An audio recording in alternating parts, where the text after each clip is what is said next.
All right, everyone, welcome back for another episode of Carnivore Trades. Today is Monday, April 18th, 2022. If you've not done so already, please like, comment, subscribe, etc. Come find me on carnivoretrades.com for swing trading alerts and analysis.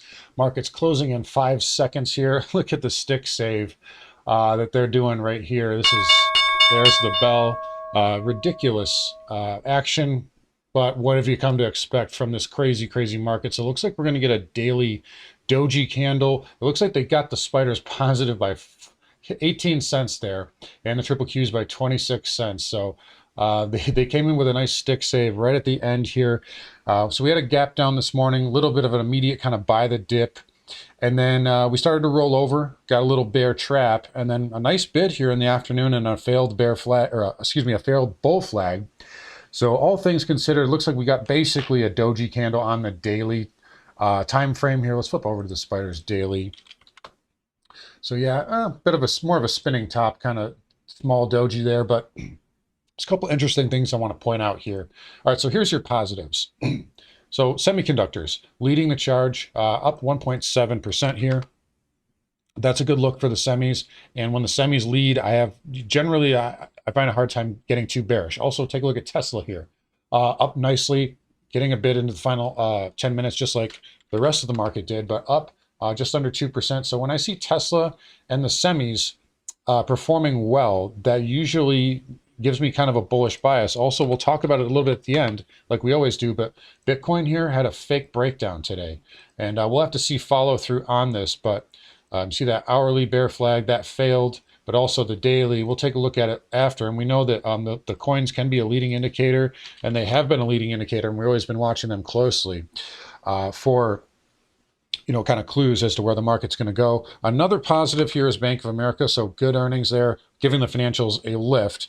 Here's your negatives. So Apple was very weak today. Still down just 13 basis points, but not a good showing. Microsoft did manage to scratch out a gain at the very last second, but overall not a good look from big tech, and that was keeping the market down quite a bit. Another area of weakness was the Russell. So it didn't make a new low. It held the lows from last week, but just you can see intraday, very weak overall. Did get a bit at the last minute, obviously, but kind of a weak look. So typically when I see the semis strong, Tesla strong, and Bitcoin strong, usually the Russell is going to be strong as well, because it's, there's four kind of risk on indicators, and the Russell was kind of diverging from that path today, and big tech was also weak as well. So a little bit of a mixed bag. It may have been a bit of a holiday hangover type tape that we had today, as the markets were very indecisive after the Easter holiday. So we'll have to see what we get tomorrow overall. But anyways, let's move on here. So triple Qs did not make a higher high intraday like the spiders did. They came very close. The semis did. So it was a bit of a mixed bag. We talked about big tech being weak, but we had strength from the semis. But overall, big tech kind of dragged everything down. It did finish green. So again, we'll have to wait till tomorrow. We just talked about the Russell. That did make a slight, potentially has made a higher low here on the weekly, but we'll have to see, obviously, if we get any follow through. And the diamond lower a little bit. UNH and some of the healthcare stocks were bringing this one down. XLV down 1.1%. So that did hurt the Dow a little bit, but ultimately it's holding pattern. And if we take a look on the weekly, really nothing wrong with this consolidation pattern there on the Dow Jones. Anyways, moving on here. So semis got off the double bottom level there, and they did show leadership. We talked about that. Again, we'll look for follow through tomorrow potentially. IGV gap down, but nice little finish off the lows here. Some of these cloud stocks did outperform a little bit, relatively speaking. So again, watching for tomorrow. This could end up being a fake breakdown. We'll have to see what we get here. Dow Transports had a decent day, down just 30 basis points. Intraday, they actually outperformed quite a bit here. So it was just a lot of chop. Didn't really didn't take out the this big green bar from last Wednesday, I believe. And it's kind of inside of that right now. So if this consolidates a little bit, this can push through this red bar high and get back up to these moving averages. JB Hunt did report today, but really just a big fat spinning top doji on the daily that did not move the needle very much. Yields continue to be strong today. So 10-year up 1.2%, but did finish with a doji And take a look at that hanging man. Same thing on the 30-year, an even bigger hanging man doji here. So potentially maybe some type of a little bit of distribution going on as far as the yields, or maybe accumulation of bonds, rather, be the better way to say it. But we'll have to watch here. I do think bonds, I do know bonds are oversold here. And I am expecting a turn pretty soon here. But overall, they're in an uptrend. They're overbought, yes, but they can remain higher. The 10-year may want to go up and tag that 3% level. It got really close today.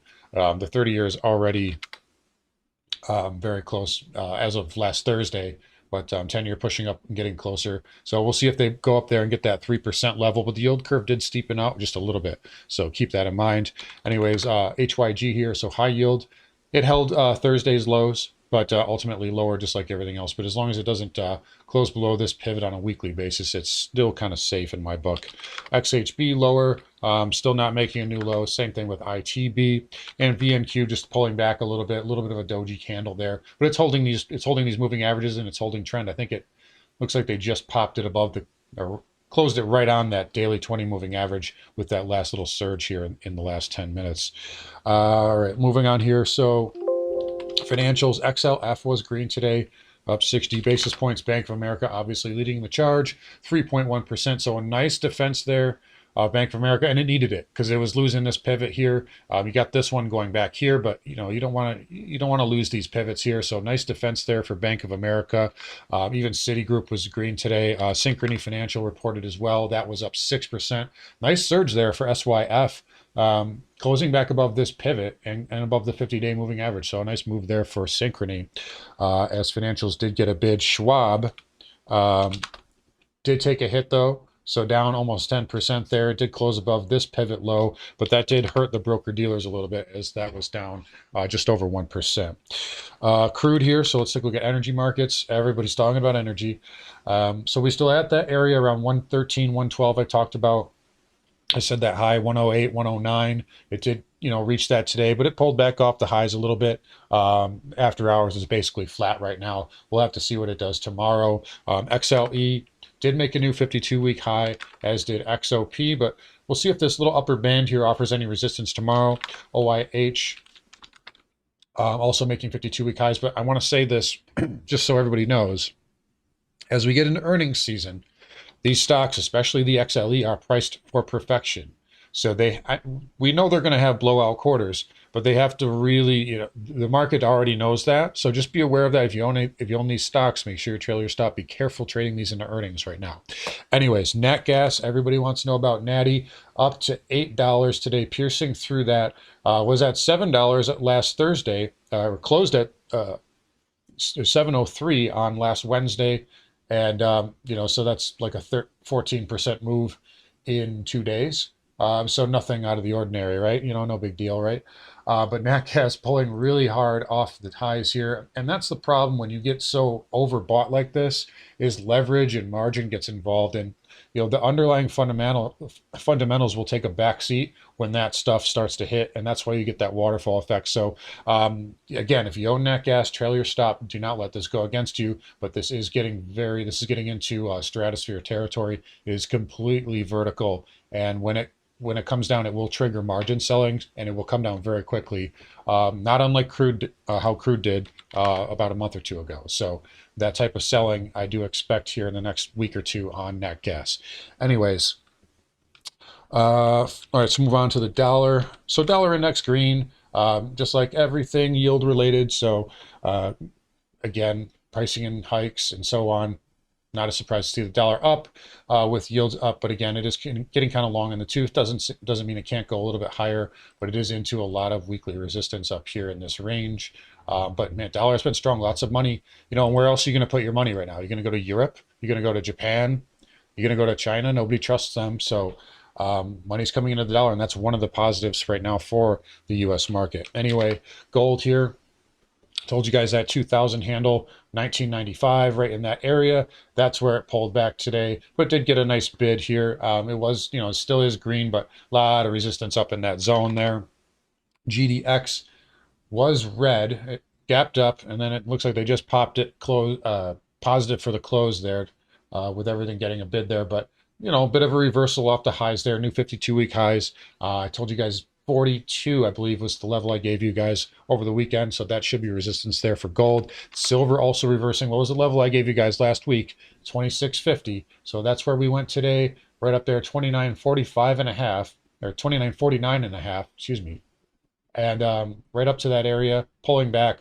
This red bar high is still holding for now. So silver coming in a little bit, did get a little extended short term, and it was into resistance. SILJ gapped up as well and couldn't hold those gains. So I told you guys a lot of resistance up here. It's got to do a lot more backing filling, and then it can move higher. But some more higher lows. Nothing wrong with this chart pattern here, especially on the weekly. But it did get a little ahead of itself in my book. Does need to do some more consolidation. Platinum did get a nice bid today. Again, don't do anything with this right now. It needs to go lower. Same thing with palladium, but it did get a bid. And copper also got a nice bid as well. But that 480 level that I keep talking about, that has held. So we'll see what it does tomorrow. We'll see if it gets any follow through.